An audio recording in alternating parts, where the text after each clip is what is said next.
നമസ്കാരം. പുതിയൊരു വീഡിയോയിലേക്ക് നിങ്ങൾക്ക് ഏവർക്കും സ്വാഗതം.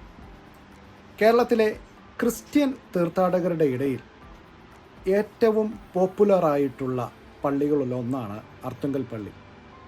ഇത് ഒരു മൈനർ ബസിലിക്കയാണ്. കേരളത്തിൽ ഇങ്ങനെ വളരെ കുറച്ച് ബസിലിക്കകളേ ഉള്ളൂ. ലോകത്ത് ആകെ 4 മേജർ ബസിലിക്കകളും നിരവധി മൈനർ ബസിലിക്കകളുമാണുള്ളത്. ഒരു പേപ്പൽ പദവിയാണ്. ഈ അർത്തുങ്കൽ പള്ളിയുടെ ചരിത്രമാണ് ഇന്നത്തെ വീഡിയോയിൽ നിങ്ങളുടെ മുമ്പിൽ പങ്കുവയ്ക്കുന്നത്. കേരളത്തിലെ ഏറ്റവും വലിയ ക്രൈസ്തവ തീർത്ഥാടന കേന്ദ്രങ്ങളിൽ ഒന്നാണ് ആലപ്പുഴ ജില്ലയിലെ അർത്തുങ്കൽ. ക്രിസ്തു ശിഷ്യനായ അന്ത്രയോസിന്റെ നാമധേയത്തിലുള്ള ഈ പള്ളിയിൽ പ്രധാന തിരുനാൾ കൊണ്ടാടുന്നത് വിശുദ്ധനായ സെന്റ് സെബാസ്റ്റ്യന്റെ പേരിലാണ്. അർത്തുങ്കൽ വെളുത്തച്ഛൻ എന്ന പേരിലാണ് സെന്റ് സെബാസ്റ്റ്യൻ അറിയപ്പെടുന്നത്.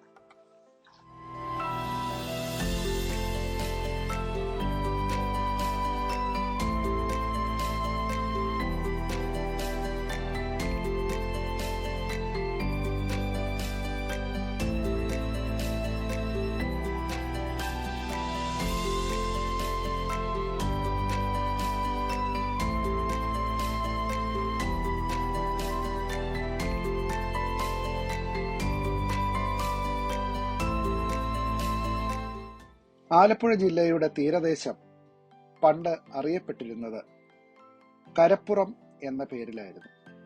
കരപ്പുറത്തിന്റെ തലസ്ഥാനം മുത്തേടത്ത് എന്ന പേരിലും, ഈ മുത്തേടത്ത് ക്രമേണ ആളുകളുടെ പറച്ചിലിൽ മുത്തേടത്തിങ്കലും അതിനുശേഷം എടത്തിങ്കലും ഏറ്റവും ഒടുവിൽ അർത്തിങ്കലുമായി എന്നാണ് ചരിത്രകാരനായ ജോർജ് ഷുറാമർ പറയുന്നത്. തെക്ക് പുറക്കാട് മുതൽ വടക്ക് പള്ളുരുത്തി വരെയായിരുന്നു കരപ്പുറത്തിന്റെ വിസ്താരം. കൊച്ചി രാജാവിന്റെ അടുത്ത ആളുകളായിരുന്ന 72 നായർ മാടമ്പിമാരായിരുന്നു ഇവിടെ ഭരിച്ചിരുന്നത്. 1762 തിരുവിതാംകൂറിനോട് ചേരുന്നത് വരെ കരപ്പുറം കൊച്ചി രാജാവിന്റെ അധീനതയിലായിരുന്നു.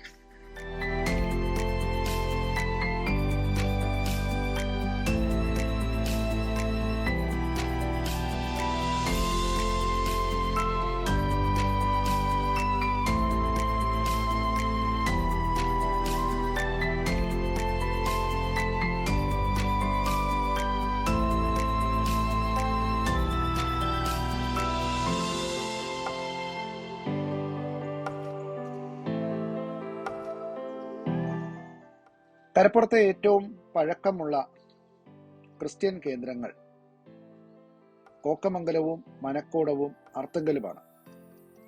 മാർത്തോമാ ശ്ലീഹ സ്ഥാപിച്ച 7 പള്ളികളിൽ ഒന്നുകൂടിയാണ് കോക്കമംഗലം. 1560 അർത്തുങ്കലിൽ ഒരു പള്ളി നിർമ്മിക്കുന്നതിനുള്ള അനുവാദത്തിന് കൊച്ചി രാജാവിനെ സമീപിക്കുന്നത്. 1581 പള്ളിയുടെ ആദ്യ രൂപം പൂർത്തിയായതായിട്ട് കാണാം. നാടുവാഴിയായിരുന്ന മൂത്തേടത്ത് കൈമൾ 1583 പള്ളി തിരുനാളിന് സംബന്ധിച്ചതായിട്ടും കാണാം. 1601 കല്ലുകൊണ്ടുള്ള ഒരു ദേവാലയം അർത്തുങ്കല് പൂർത്തിയാകുന്നതായിട്ടും നമുക്ക് കാണാൻ കഴിയും. 1647 സെബസ്ത്യാനോസ് പുണ്യാളന്റെ അത്ഭുത രൂപം ഇറ്റലിയിൽ നിന്ന് കൊണ്ടുവരികയും അർത്തുങ്കൽ പള്ളിയിൽ സ്ഥാപിക്കുകയും ചെയ്യുന്നത്. അന്ന് നാട്ടിൽ ആളുകളുടെ നിയന്ത്രണത്തിലല്ലാതിരുന്ന സാംക്രമിക രോഗങ്ങൾക്ക് വിശുദ്ധന്റെ നാമധേയത്തിൽ രോഗശാന്തി ലഭിച്ചു എന്നും അതേ തുടർന്ന് ക്രമേണ ഇവിടുത്തെ തിരുനാൾ വളരെയധികം ആളുകൾ പങ്കെടുക്കുന്ന ഒന്നായി മാറിയെന്നും ചരിത്രത്തിൽ നമുക്ക് കാണാൻ കഴിയും. ആ കാലഘട്ടത്തിൽ കോളറ, വസൂരി തുടങ്ങിയ പകർച്ചവ്യാധികളായിരുന്നു കൂടുതലായിട്ടും ഉണ്ടായിരുന്നത്.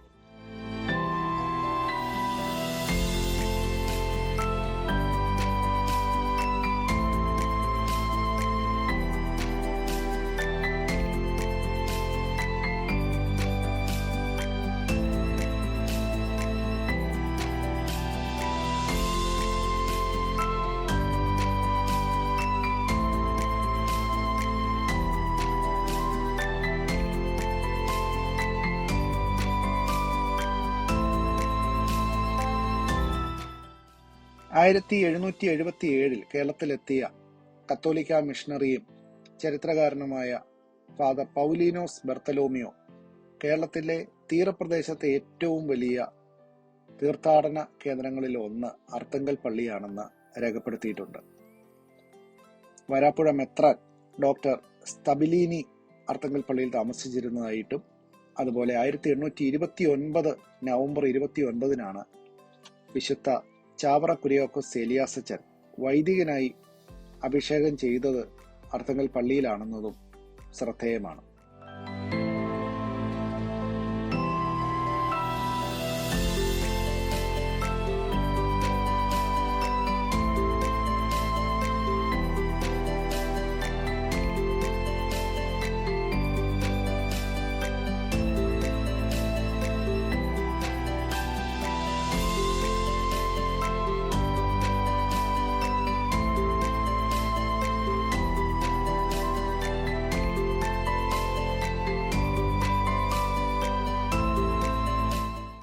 പത്തൊമ്പതാം നൂറ്റാണ്ടിന്റെ രണ്ടാമത്തെ പകുതിയിലാണ് നാട്ടുകാരനായ ഒരാൾ അർത്തുങ്കൽ ഇടവകയുടെ വികാരിയാകുന്നത്.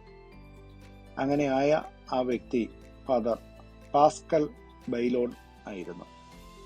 അദ്ദേഹം 1896 വരെ വികാരിയായിരുന്നു എന്ന് നമുക്ക് കാണാൻ കഴിയും. 1992 പഴയ പള്ളിയുടെ മുഖവാരം ശരിയാക്കുന്നതും മണിമാളികയും ഒക്കെ പൂർത്തിയാക്കുന്നതും ആ കാലഘട്ടത്തിലാണ്.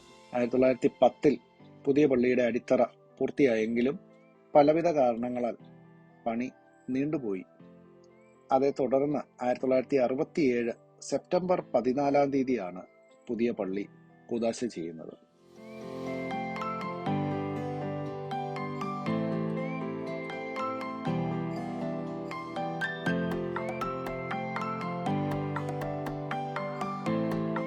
ലോകമെമ്പാടുമുള്ള സ്ഥലത്തു നിന്ന് ആളുകൾ ഈ തീരദേശത്തെ പള്ളിയിലേക്ക് എത്തുന്നതായിട്ട് നമുക്ക് കാണാൻ കഴിയും.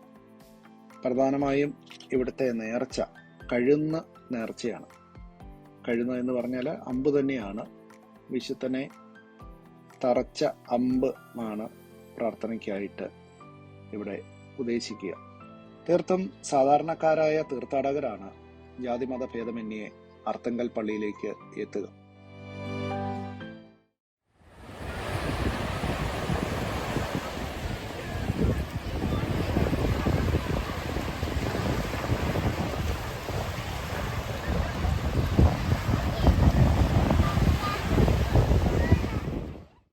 കടൽ തീരത്തേക്ക് നടത്തുന്ന പ്രദക്ഷിണവും, അതുപോലെ കടൽ തീരത്തെ പൂഴിമണലിൽ നിലത്തിരുന്ന കുർബാനയും മറ്റ് വിശുദ്ധ കർമ്മങ്ങളും കൂടുന്ന വിശ്വാസികളും ഈ പ്രദേശത്തിൻ്റെ മാത്രം അത്ഭുത കാഴ്ചയാണ്.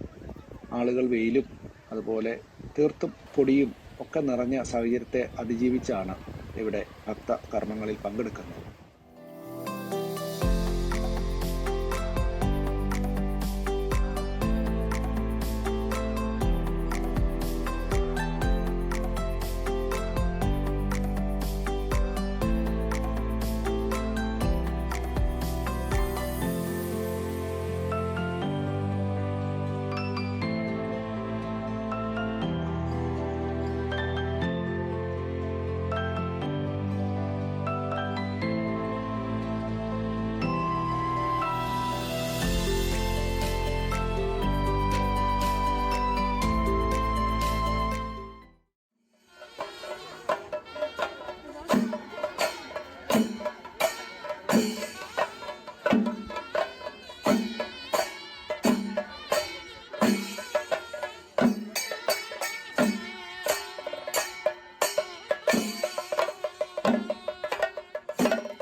കേരളത്തിലെ ക്രൈസ്തവരുടെ ഏറ്റവും വലിയ ആൾ സാന്നിധ്യമുള്ള ദേവാലയങ്ങളിൽ ഒന്നുകൂടിയാണ് അർത്തുങ്കൽ പള്ളി.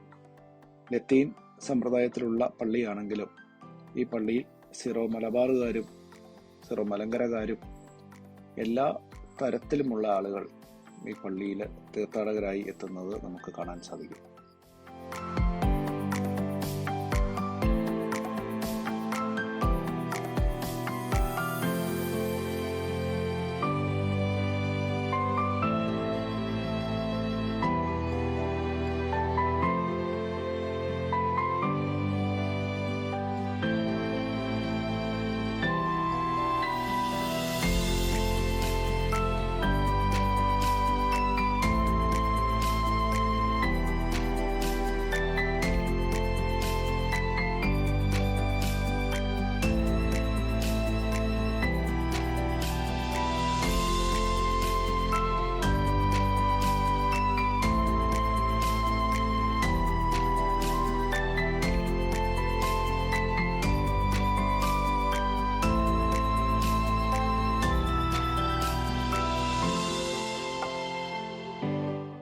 അർത്തുങ്കൽ പള്ളിയെക്കുറിച്ചുള്ള ഈ വീഡിയോ നിങ്ങൾക്ക് ഇഷ്ടമായെന്ന് വിചാരിക്കുന്നു. അടുത്തയാഴ്ച മറ്റൊരു നല്ല വീഡിയോയുമായി കാണുന്നത് വരെ ബൈ.